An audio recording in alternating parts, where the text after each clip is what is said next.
Hello, and today we're reviewing the Worx WX529L 20 volt 5.5 inch circular saw. So let's go ahead and get started. Okay, starting off at the rear of the tool, we have the 20 volt battery slot, which is, well, completely adequate.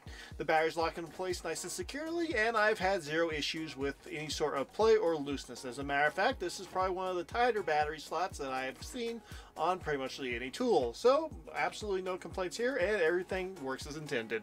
And when it comes to battery life, unfortunately, it's not going to be in the best category simply because it's using a brushed motor instead of a brushless motor, which also means that this particular tool is starting to show its age, since most brands are now pretty much switching exclusively to brushless motors on their circular saws. So this is just something that you need to be aware of if you are purchasing this particular saw. Although I personally was able to complete pretty much every project I threw at it with just a single battery, but most of the projects weren't that big to begin with, so I digress. Moving on. Okay, next up we have the depth guide. Now the depth guide features a toolless design. Since there is a knob that you will simply loosen, then you can set the depth to wherever you need it using the white numbers that have been painted on the guide on the piece of metal that sits next to the saw blade on the left side.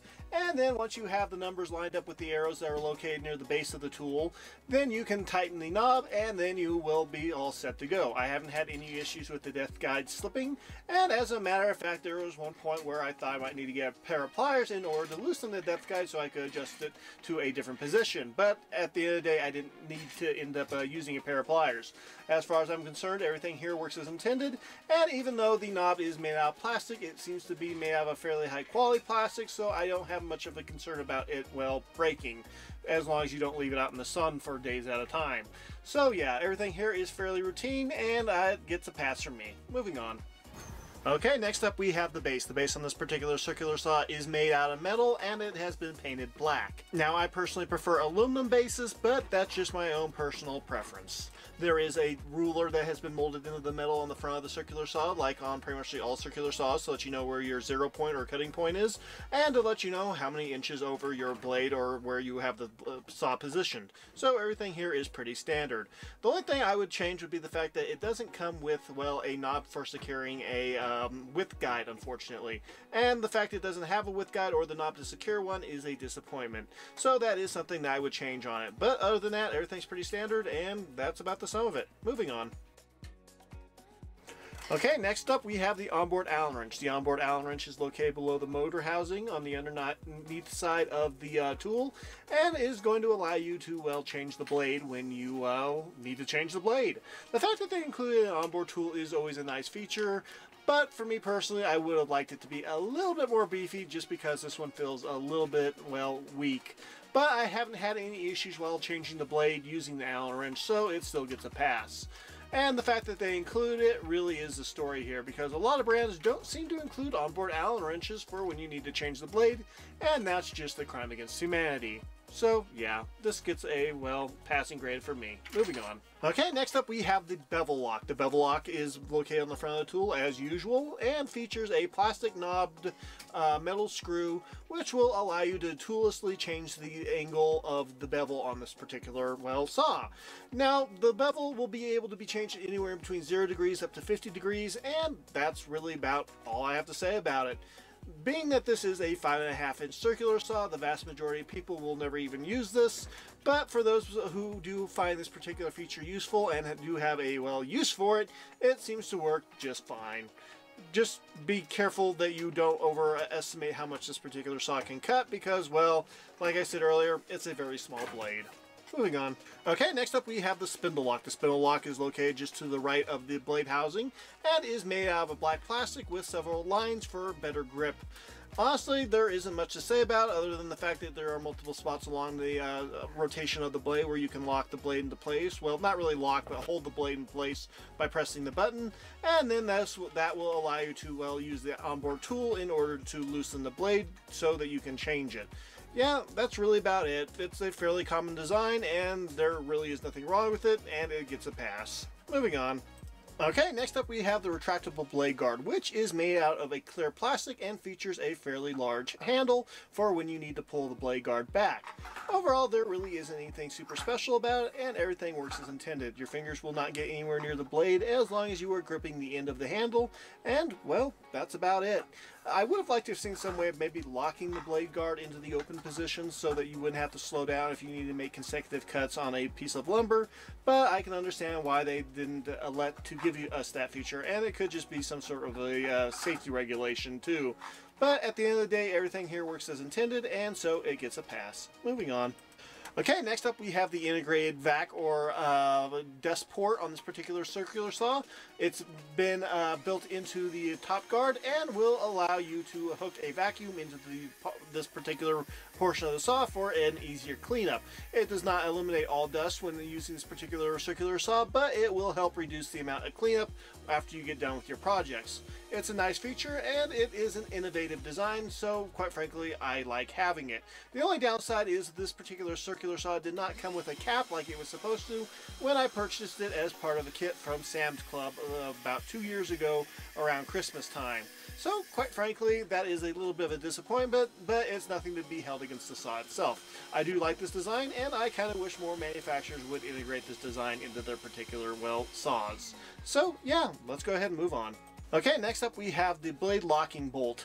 Overall, it's a fairly simple design and a basic one. It's a little bit on the small side when you compare it against, say, Ryobi, but it still gets the job done and it will keep the blade firmly locked into place. Using the onboard Allen wrench and the spindle lock, you can take or loosen the bolt and then remove it, and then you can change the blade out to a different style of blade or to just replace the blade once it gets dull, obviously. Now, quite frankly, there isn't anything super wrong with this particular design other than the fact that the bolt is a little bit on the smaller side when you compare it against, say, Ryobi's 5.5-inch circular saw's locking bolt. So it could be a little bit beefier, but in operational use I haven't really noticed any major differences. So as far as I'm concerned, everything here gets a pass. Just remember that when you are changing a circular saw blade, to remove the battery from the circular saw or to unplug it for, well, safety reasons. AKA you don't want to be known as Three-Fingered Jack or Betty or any other name. So yeah, moving on.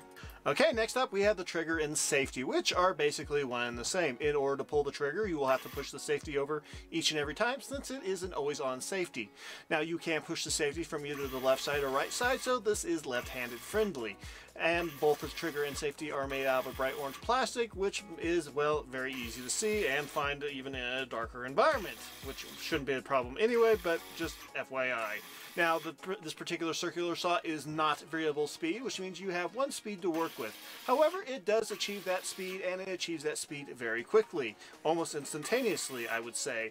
And so it is giving a better performance than, say, Ryobi, which you have to give it a second or two to get up to its cutting speed.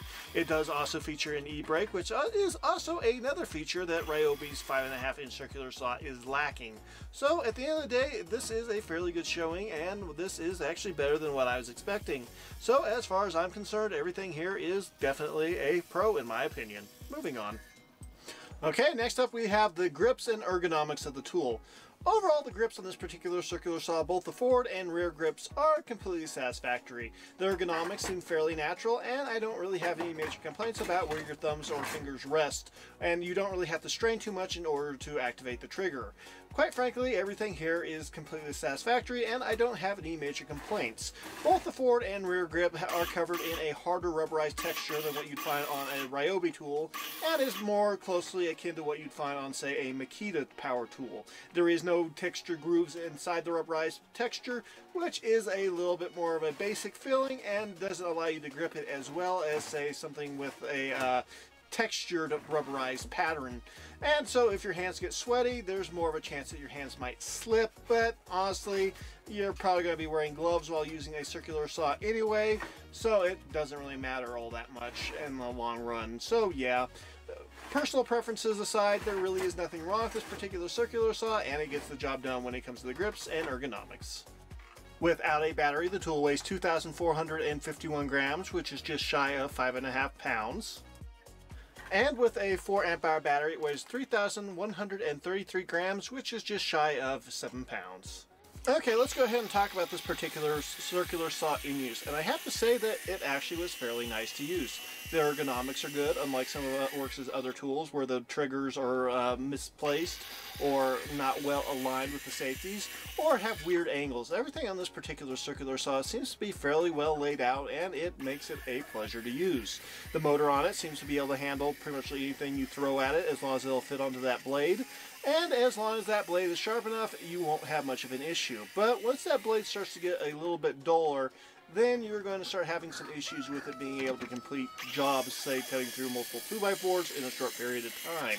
So that's definitely something that you need to be aware of, that, well, the blade that's included seems to get dull fairly quickly. But that's an easy enough remedy. And to be honest, that's something that a lot of manufacturers suffer from. Something that isn't going to be as easy to overlook, however, would be the size of the blade, unfortunately. 5.5 inches is going to be good for, well, doing straight cuts across 2x4s and, well, working with your basic thinner lumber materials such as plywood or OSB. But that's about it. And to be completely honest, if you're going to try to attempt any sort of a bevel cut, you're probably going to be disappointed unless it's on a thinner piece of lumber, such as, well, plywood. It just doesn't have the necessary depth to complete an actual true bevel cut on, say, something like a 1x1 or a 2x4. You get the idea.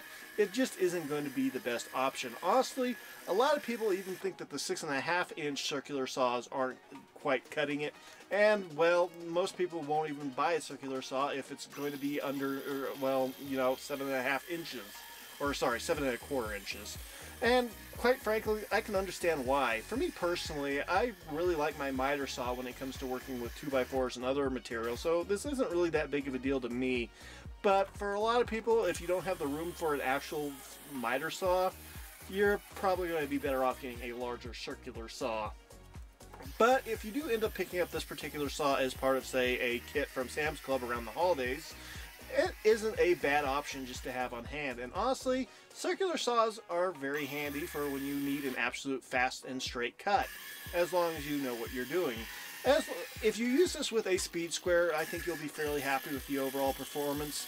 But like I said earlier in the review, the fact that it doesn't have a width guide included with it is also to have another black eye for this particular circular saw. So there's a lot of things going for it, but there's a lot of things going against it. And at the end of the day, it's one of those circular saws that doesn't really, well, stand out from the competition, unfortunately. And with the price tag of anywhere in between of $100 to $139, means that there are much cheaper options that are available on the market, say from Ryobi, Black & Decker, or even Hart.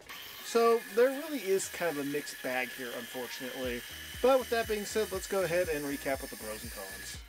And the first pro is 20 volt. 20 volt means that this will work with all your Worx PowerShare lithium batteries, and you can adapt batteries over from other brands via third-party adapter. Just remember, you do that at your own risk. E-brake. The e-brake is definitely a nice safety feature and is definitely a pro in my opinion. Grip. Overall, the grip and ergonomics on this particular circular saw seem to be fairly good, unlike some of the grips and ergonomics on some of Worx's other tools. So as far as I'm concerned, this is a pro. Dust port. The integrated dust port is definitely a nice feature, and it is something that I enjoy having. I just wish mine had came with the, well, dust cap. Onboard wrench. I like having the wrenches stored on board the tool for easy and quick changes, and it also means you won't have to search for an Allen wrench in order to change your blade. So this is a pro in my opinion. And the first meh would be the weight. Overall, it's not the heaviest circular saw, but honestly, I was kind of hoping it would be a little bit lighter. But if that would mean sacrificing some of the power, I would rather have the weight versus, well, the less power. So yeah, it's just kind of meh. Okay, and the first con would be the price. Coming in at $140 with a battery and charger, or $100 even for tool only, this is a fairly expensive circular saw, and considering you can find brushless circular saws that are, well, cheaper than this, it is going to be rather problematic to try to justify the price on this, so I would definitely consider the price to be a con.